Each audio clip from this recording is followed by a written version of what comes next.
This Saturday, the Texans take on the Dallas Cowboys in their preseason Week 3 matchup.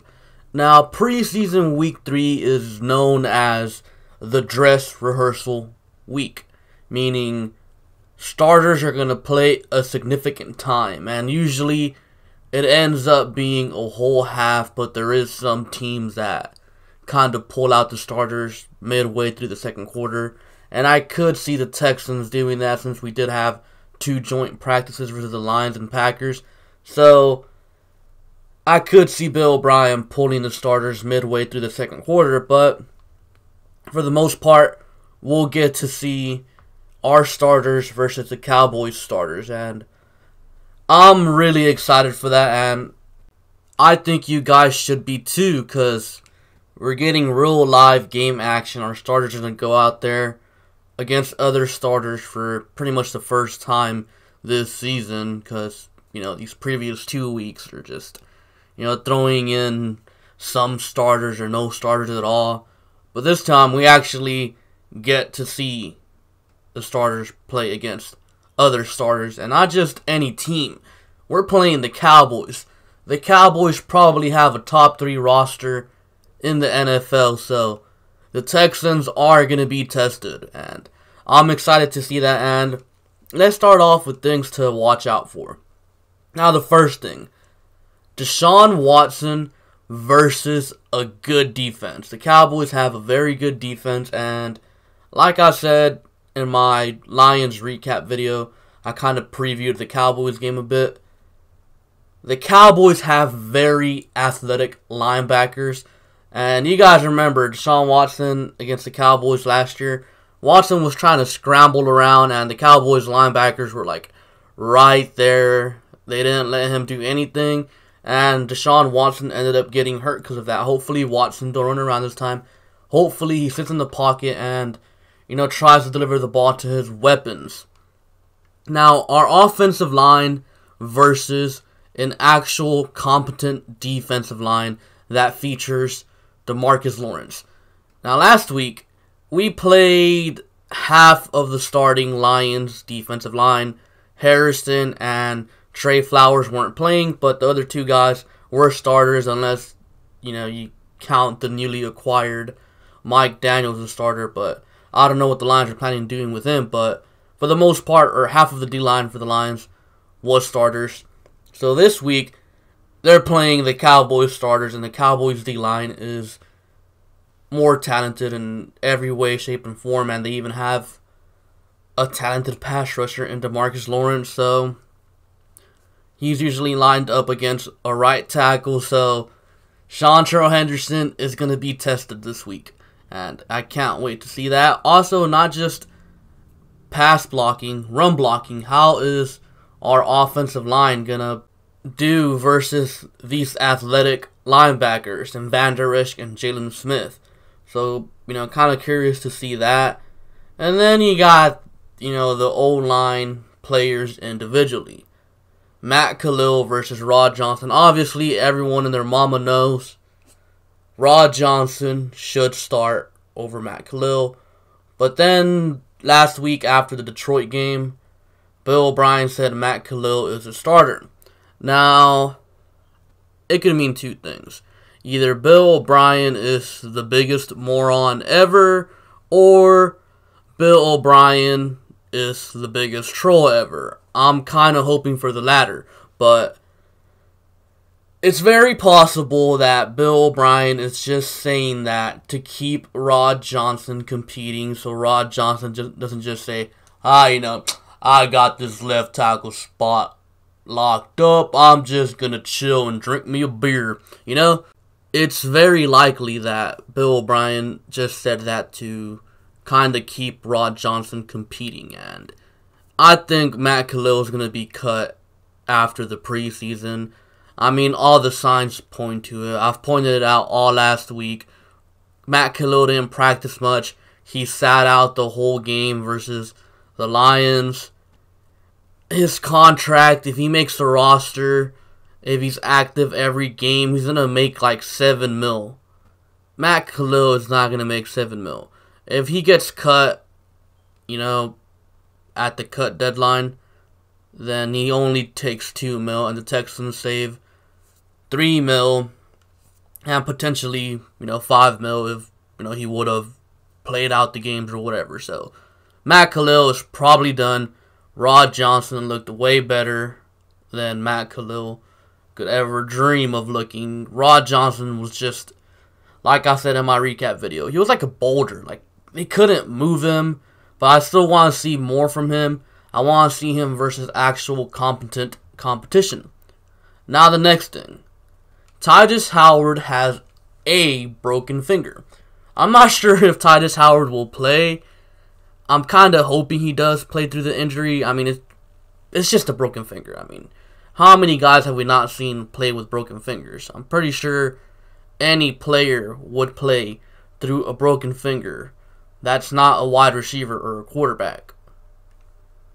I think Tytus Howard should play through it.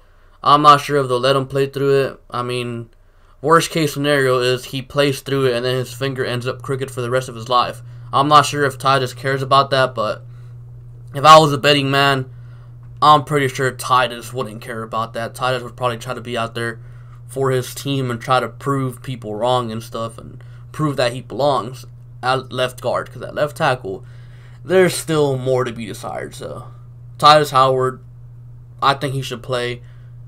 Not sure if they'll play him, though. And then the next thing, the battle at center. It is rumored that Nick Martin should be coming back this week. However, personally, I believe that Zach Fulton has looked better than Nick Martin ever has at the center position, and I think Zach Fulton should start over Nick Martin at center, and Nick Martin should be his backup, but who knows how that'll turn out.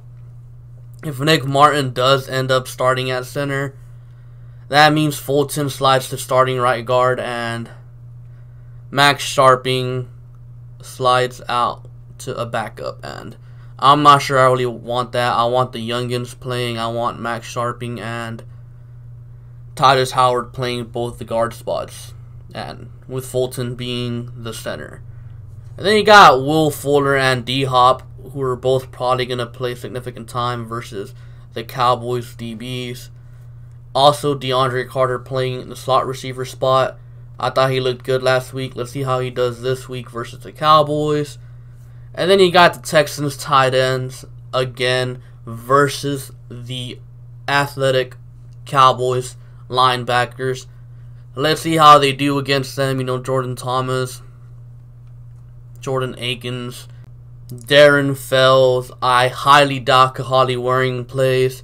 So we'll move on to the next guy, Jarrell Adams. We could, try to incorporate Jarrell Adams into our game plan and kind of show him off to the league to hope some team trades for him for, like a late round pick, a 5th or a 6th, even a 7th I'll take. Because I think Jarrell Adams, if we didn't sign Fells, if we didn't draft Waring, I think Jarrell Adams probably would have made the team, especially from what I'm hearing from him coming out of camp. Now, the next thing, the Texans front 7, and I'm assuming Zach Cunningham, McKinney, DJ Reader, JJ Watt, Whitney Merciless, Angelo Blackson. I'm assuming all those guys are going to play. How are they going to do versus this elite Cowboys run game? Ezekiel Elliott, he is holding out, so Elliott will not be playing, but regardless, the Cowboys run game is still elite. Pretty much doesn't matter what running backs out there. It's just that Zeke takes it to a whole other level. So we're not going to be playing the full real thing when it comes to the run game, but regardless, that offensive line should open up some holes. And then we have our secondary players, mostly Bradley Roby, Aaron Colvin, and Lonnie Johnson. Those 3 starters. I want to see how they do against the Cowboys passing attack, of course. The Cowboys passing attack, led by Dak Prescott, isn't that lethal, but I'm still curious to see. I mean, Prescott and the Cowboys had an okay passing attack after they traded for Amari Cooper. When we played them week 5, they didn't have Cooper yet, so the Texans DBs were easily able to kind of just dominate them. Now the next thing. special teams players. You know, you gotta look for the players that stand out on special teams. We've already had Peter Colombayi, Cullen Gillespie. A lot of these guys in the back end of the roster have to do things on special teams, have to make plays on special teams if they're going to make the roster. Now, the reason why I say this is, in my recap video, I had quite a few people ask me about number 42 on the defense, the safety, which is Chris Johnson. Now, I think Chris Johnson has looked pretty decent. I think he could be a decent depth player for the Texans, but if he wants to make this team, he has to contribute on special teams. Like, not just like every now and then. Like, he has to make plays. He has to do well on special teams, like pretty much every single time. Because the Texans already have 4 safeties that they're going to take into the season. Justin Reed, Tashawn Gibson, Jalil Adai, and AJ Moore. Those are the given ones. They might consider Brian Body Calhoun a safety / nickel corner, so that could potentially be 5 safeties. So Chris Johnson making the team is going to be hard, but like I said, he has to contribute on special teams. So far, haven't really seen him do much, but there is still a lot of time, especially that 4th preseason game. Now, also some other things to look out for. You have Tyron Johnson versus Vincent Smith still. I still don't think, Vincent Smith or Tyron Johnson has, like, clearly been the better one. Like, that guy for sure is going to get that 5th wide receiver spot. But I do think Tyron Johnson at the moment is ahead of Vincent Smith. But who knows? Maybe we carry 6 wide receivers. I don't see it, but we've done it before, so who knows? And then you got the 3rd string / 4th string running back competition. You have Buddy Howell versus Crockett versus Higdon. I think 2 of these 3 guys make the roster because I do think the Texans will carry 4 running backs, with Lamar Miller and Duke Johnson being the other 2. I think 2 of these guys make the roster. And so far, week 1 of preseason, Higdon outplayed Crockett. Week 2 of preseason, I thought Crockett outplayed Higdon. And Buddy Howell, in my opinion, he completely destroyed the Lions' 3rd and 4th stringers. So I think he's earned himself a look with the 2nd stringers and possibly even 1st stringers. So if I was a betting man right now, I don't know. I think Buddy Howell makes the team, and I don't know between Crockett and Higdon. That one's up for grabs. And then there's this next thing. Albert Huggins versus everyone else on the interior defensive line.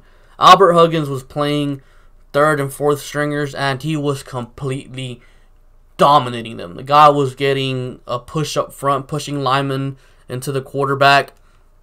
And I really, really love that. I think that's something the Texans need on the roster. So now we got to see him versus some better competition. And also Davin Bellamy. Bellamy, I also thought he brought some pressure sometimes. And I think Bellamy has a shot of making this team because of the Duke Ejiofor injury. He's out for the season.